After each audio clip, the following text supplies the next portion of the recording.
মাসের পূর্ণিমা তিথিতে ভগবান সত্যনারায়ণের গল্প পাঠ করার প্রথা রয়েছে।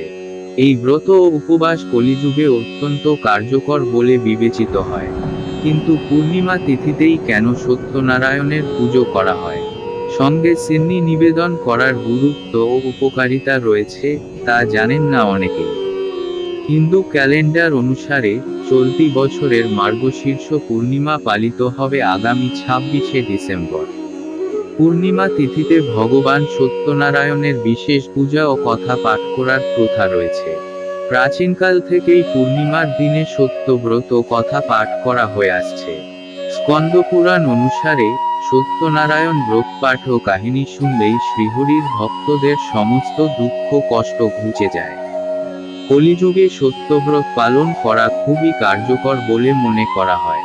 এই পুরাণেও বলা হয়েছে সত্যনারায়ণ হলেন ভগবান বিষ্ণুর রূপ। পূর্ণিমা তিথিতে ভগবান বিষ্ণু ও তার অবতারকে বিশেষভাবে পূজা করা হয়। এদিনে ব্রতপাঠ ও কাহিনী বলার ও ভগবান সত্যনারায়ণের পুজো করার প্রথা বহু বছর ধরে চলে আসছে। ভগবান সত্যনারায়ণ দেবর্ষি নারদকে নিজের মুখে ব্রত ও কাহিনীর গুরুত্ব বর্ণনা করেছেন। মনে করা হয় পূর্ণিমার দিনে সত্যনারায়ণ ব্রতের কাহিনী শোনার ফল 1000 বছর ধরে করা যজ্ঞের সমান। ভগবান সত্যনারায়ণের ব্রত ও কাহিনী শুনলে ভক্তরা ধর্ম ও সত্যের পথে হাঁটতে শুরু করেন। এছাড়া এতে ঘরে সুখ ও সমৃদ্ধি বজায় থাকে। মনে করা হয় সত্যনারায়ণের উপাসনা ও কাহিনী পাঠ করা হলে গৌরী গণেশ, নবগ্রহ ও সমস্ত দেবদেবী উপস্থিত থাকেন।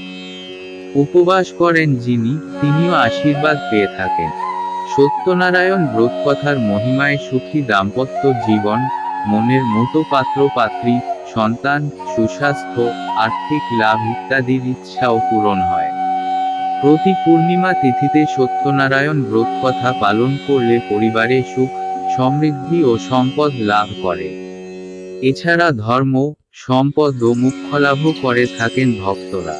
কর্মক্ষেত্রে সমস্যা, কন্যা বা পুত্রের বিবাহে বাধা, স্বামীর সুস্বাস্থ্য ইত্যাদির জন্য সত্যনারায়ণ উপবাস অত্যন্ত শুভ বলে মনে করা হয়।